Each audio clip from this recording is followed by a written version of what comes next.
24 साल की अन्या अपने बॉयफ्रेंड कार्तिक से बेहद प्यार करती थी। एक दिन अन्या कार्तिक को कुछ प्रोजेक्ट वर्क के लिए घर बुलाती है और कार्तिक को अन्या की माँ से प्यार हो जाता है। दोस्तों, कुछ ऐसी ही स्टोरीज आपको उल्लू पे देखने को मिल जाया करेंगी। वही उल्लू जो नेटफ्लिक्स, अमेजॉन प्राइम और हॉटस्टार जैसे बड़े प्लेटफॉर्म को आज कड़ी टक्कर दे रहा है। लास्ट ईयर का अगर हम उल्लू का ऑपरेटिंग रेवेन्यू देखें तो वो करीब 93 करोड़ से ज्यादा का था। और वहीं अगर इनका प्रॉफिट मार्जिन देखें तो लास्ट ईयर से अभी तक में 287% से ज्यादा इनका प्रॉफिट बढ़ा हुआ है।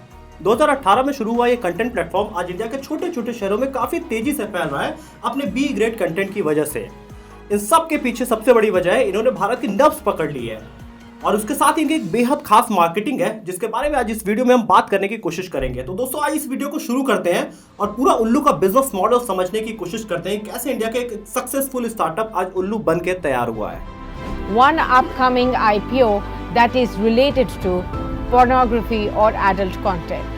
बाल अधिकारी संरक्षण आयोग ने उल्लू ऐप पर कार्रवाई करने की मांग की है। Ullu could be one of the biggest SME IPOs in terms of size. In fact, the biggest SME IPO in terms of the size as well. साल 2012 के बाद इंडिया में स्मार्टफोन रिवॉल्यूशन काफी तेजी से बदला, जिस वजह से इंडियन के वॉचिंग पैटर्न में भी काफी ज्यादा बदलाव देखा गया। जहां पहले लोग अपने घरों पे ही टीवी में मूवीज लगा के देखा करते थे, वो अब पूरी तरीके से ओटीटी पे वेब सीरीज और शोज में बदल चुका था। उसी समय लखनऊ के सीमेंट और स्टील बिजनेसमैन विभू अग्रवाल की नजर भी मीडिया इंडस्ट्री पे पड़ती है और उन्होंने एक मूवी बनाने की सोची। साल 2013 में उनकी पहली मूवी रिलीज होती है जिसका नाम रहता है बात बन गई, जिसके लीड एक्टर रहते हैं गुलशन ग्रोवर और अली फजल। अली फजल को बाद में काफी सारा फेम मिर्जापुर वेब सीरीज से मिल चुका है, लेकिन बॉक्स ऑफिस पे मूवी बुरी तरह पिट जाती है। 3.5 करोड़ के बजट में बनी इस मूवी ने अब 25 लाख रुपए भी नहीं कमाए, जिस वजह से एक फ्लॉप मूवी बन गई। लेकिन विभू अग्रवाल एक बिजनेसमैन थे। इस मूवी बनाने की प्रोसेस में उन्होंने काफी सारी चीजें समझ ली थी। उन्होंने देखा कि इंडिया में हजारों तरीके की मूवीज बना करती हैं, लेकिन उन सभी के पास इतना बजट नहीं होता है कि वो अपने आप को एक बड़े स्टेज पे रिलीज कर सके।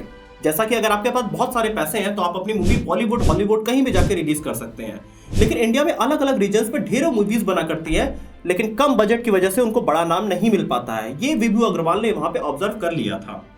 इसके साथ ही साल 2016 आया जहां पे स्मार्टफोन रिवॉल्यूशन में एक बड़ा चेंज आया। जियो आ चुका था मार्केट में, जिस वजह से इंटरनेट कॉस्ट इंडिया में काफी ज्यादा सस्ती हो गई थी और अब भारतीयों का वॉचिंग पैटर्न कंप्लीट चेंज हो गया। जहां लोग टीवीज पे फोकस करते थे, अब लोग मोबाइल फोन्स पे अपने शोज और वेब सीरीज देखना शुरू कर दिए थे। अब इंडिया में अमेजॉन प्राइम, हॉटस्टार, डिज्नी जैसे कई सारे नए ओटीटी प्लेटफॉर्म आ चुके थे जो लोगों की पहली पसंद बनते जा रहे थे। अब लोगों को वीकेंड पे मूवी देखने बाहर जाने की बजाय घर पे ही ड्राइंग रूम में बैठकर नेटफ्लिक्स एंड चिल में काफी मजा आने लगा। इस मार्केट को करीब से देखते हुए विभू अग्रवाल को मार्केट में 3 बड़े गैप्स नजर आए। सबसे पहला उन्होंने देखा कि जितने भी नेटफ्लिक्स, अमेजॉन, हॉटस्टार और कई सारे ओटीटी प्लेटफॉर्म आ रहे हैं, उन सब का फोकस टायर 1 सिटीज पे है। वो सभी प्रीमियम कस्टमर्स के पॉकेट में से पैसा निकलवाना चाहते हैं। लेकिन बड़ा गैप यहाँ पे ये था कि इंडिया में जो टायर 2 या टायर 3 सिटीज है या फिर लोग जो गांव में रहा करते हैं, उनके तरफ किसी की भी नजर नहीं थी, क्योंकि उनके पास पैसे कम हुआ करते थे। हर बड़ा ओटीटी प्लेटफॉर्म चाहता था कि वो दिल्ली, मुंबई, बैंगलोर में रहने वाले लोगों को नेटफ्लिक्स और अमेजॉन जैसे बड़े प्लेटफॉर्म पे शोज दिखाए, लेकिन कोई भी भारत के गांव में अपने शोज दिखाना नहीं चाहता था, क्योंकि उनके पॉकेट में पैसे ही उतने नहीं होते कि वो नेटफ्लिक्स का वो सब्सक्रिप्शन ले सके।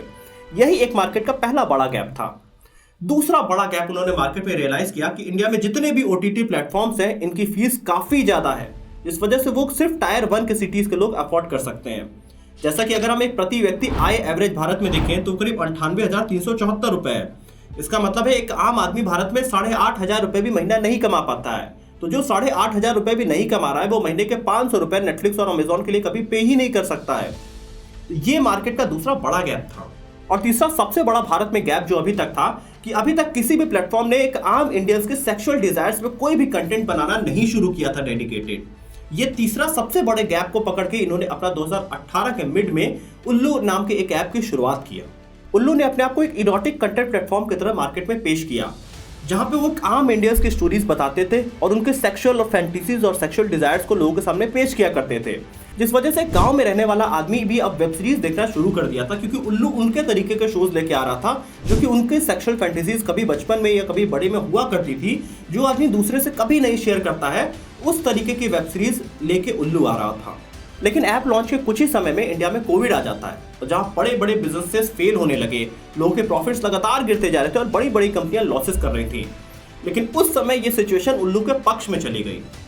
एक साल से भी कम के अंदर उल्लू के 1 करोड़ से ज्यादा डाउनलोड्स हो गए और उल्लू रातों रात पूरे भारत में वायरल हो रहा था। मिडडे के एक रिपोर्ट के अकॉर्डिंग अगर देखें तो उल्लू मार्केट में इतना फिट प्रोडक्ट था कि जनरली जब भी कोई एक ऐप डाउनलोड अगर 100 लोग किया करते हैं तो उसके सिर्फ 30 ही पेड सब्सक्राइबर बना करते हैं। लेकिन उल्लू इतना ज्यादा वायरल मार्केट में हो चुका था कि अगर 100 लोग ऐप को डाउनलोड करते थे उल्लू के, तो उसमें से करीब 75 लोग उनके पेड सब्सक्राइबर उस समय बनते जा रहे थे। इतना ज्यादा फिट प्रोडक्ट मार्केट में बन चुका था। इसका सबसे बड़ा रीजन था इनका प्राइसिंग स्ट्रेटेजी। इनके प्राइसेस इतने सस्ते थे कि वो एक आम इंडियन के पॉकेट्स में से आसानी से पैसा निकलवा सकते थे। उल्लू के एक हफ्ते का सब्सक्रिप्शन पैसा 36 रुपए, एक महीने का 99 रुपए, 6 महीने का 144 रुपए और 198 रुपए में आप एक साल का सब्सक्रिप्शन ले सकते थे। इसका मतलब आप 200 रुपए से भी कम रुपए खर्च करके आप एक साल का उल्लू का सब्सक्रिप्शन ले सकते थे आसानी से, जो कि एक आम इंडियन के पॉकेट्स में इजिली सूट करता है, जो कि महीने का 8,500 रुपए भी नहीं कमाता है। जिस वजह से काफी तेजी से रूरल और सेकंड टायर और थर्ड टायर के सिटीज में उल्लू काफी तेजी से वायरल होता जा रहा था। एक मजदूर जो रात में साउथ इंडियन मूवीज यूट्यूब पे फ्री में देखता है, उसको भी उल्लू में मिष्टी, चरम सुख, प्यासी कोक और देवर जी जैसे शोज गुदगुदाने लगे थे। उल्लू का अगर हम बिजनेस मॉडल समझे तो इसमें कुल 4 चीजें होती हैं। सबसे पहले कंटेंट बनाने से शुरुआत होती है इनके पूरे प्रोडक्शन की, जिसमें एक पूरी प्रोडक्शन यूनिट होती है जिसमें एक्टर, एक्ट्रेस और डायरेक्टर वगैरह बहुत सारे लोग होते हैं। जिसके बाद एक पूरी वीडियो बनकर तैयार होती है, उसके बाद उसकी एडिटिंग होती है, उस कंटेंट का फिर डिस्ट्रीब्यूशन होता है और फाइनली उसकी उल्लू मार्केटिंग किया करता है। अब यहाँ उल्लू पूरा प्रोडक्शन आउटसोर्स कर देता है, जिस वजह से इनके सिर्फ 108 एम्प्लॉय मिलकर इस पूरे प्रोडक्शन और सब कुछ चीजें मिलकर चला लिया करते हैं। उल्लू का बेसिकली काम होता है कंटेंट के डिस्ट्रीब्यूशन करने का है। एक बार पूरा कंटेंट बन गया, इन्होंने किसी बाहरी से कंटेंट खरीद लिया, उसके बाद उसको ये अपने प्लेटफॉर्म पे रन करते हैं और उसकी पूरी मार्केटिंग किया करते हैं। इस कंपनी ने अपना फोकस एरिया बहुत ही क्लियर रखा है, जिस वजह से इनके फाइनेंसेस ईयर बाय ईयर लगातार डबल होते जा रहे हैं। इनका काम सिर्फ डिस्ट्रीब्यूशन और मार्केटिंग का ही है कंटेंट के। अगर हम उल्लू का फाइनेंसेस देखें तो फाइनेंशियल 2021 में इनका टोटल रेवेन्यू था 27 करोड़ रुपए, जो कि आज बढ़ के करीब 93 करोड़ से ऊपर जा चुका है। और इस ईयर के अगर हम सिर्फ 6 महीने में देखें तो उन्होंने 58 करोड़ का रेवेन्यू कर दिया है। मतलब इस ईयर के एंड में करीब 120 करोड़ से ज्यादा बिजनेस कर चुके होंगे। वहीं अगर इनका प्रॉफिट मार्जिन देखें तो लास्ट ईयर इनका करीब 3.25 करोड़ का सिर्फ प्रॉफिट था, जो कि बढ़ के करीब 15 करोड़ पहुंच चुका है। वहीं इनका अगर हम EBITDA मार्जिन देखें तो फाइनेंशियल ईयर 22 में वो सिर्फ 14% था, जो कि इस साल बढ़ के करीब 24% हो चुका है। और अगर कंपनी के ऊपर टोटल डेट देखने की कोशिश करें, कितना ज्यादा कंपनी ने कर्ज लिया है, तो वो सिर्फ 1 करोड़ 60 लाख रुपए का है। तो मतलब कंपनी के ऊपर डेट काफी कम है, प्रॉफिटेबिलिटी काफी हाई है और EBITDA मार्जिन कंपनी का मतलब ओवरऑल जो मार्जिन है वो लगातार ईयर बाय ईयर बढ़ता ही जा रहा है। और इसमें सबसे इंपॉर्टेंट रोल प्ले करते हैं विभू अग्रवाल, जिन्होंने एक ओल्ड स्कूल बिजनेसमैन की तरह इस पूरे बिजनेस को रन किया है। अभी तक इस कंपनी ने सिर्फ 5% ही अपने शेयर्स डाइल्यूट किए हैं। मतलब कंपनी का 95% हिस्सा अभी भी कंपनी के दोनों फाउंडर्स के पास ही है। और अब उल्लू अपना SME मार्केट में IPO लाने जा रही है, मतलब स्मॉल मीडियम बिजनेसेस जिसमें होते हैं उसमें अपना IPO लाने जा रहे हैं। ये इंडिया का सबसे बड़ा स्मॉल मीडियम बिजनेसेस का IPO होने वाला है, 135 से 150 करोड़ का। अगर हम इससे पहले सबसे बड़ा IPO देखें तो वो था स्पेक्ट्रम टैलेंट मैनेजर का करीब 105 करोड़ का। वहीं अक्षा हॉस्पिटल ने करीब 101 करोड़ का अपना IPO जनरेट किया था। अब उल्लू इन IPO से आने वाले पैसों से इंडियन मार्केट में एक्सपेरिमेंट करना चाहती है और अपने आप को मार्केट में एक्सपेंड करना चाहती है। जैसा कि अभी हम देखें तो उल्लू अपने पूरे प्रोडक्शन को थर्ड पार्टी को दे दिया करती है, कोई और इनके लिए वीडियो बनाता है और उल्लू अभी तक सिर्फ डिस्ट्रीब्यूशन का काम करती है। लेकिन इन पैसों से उल्लू अपना खुद का प्रोडक्शन हाउस एस्टेब्लिश करेगी, जिससे कि उनको लॉन्ग टर्म में इनका प्रॉफिट मार्जिन काफी ज्यादा बढ़ जाएगा।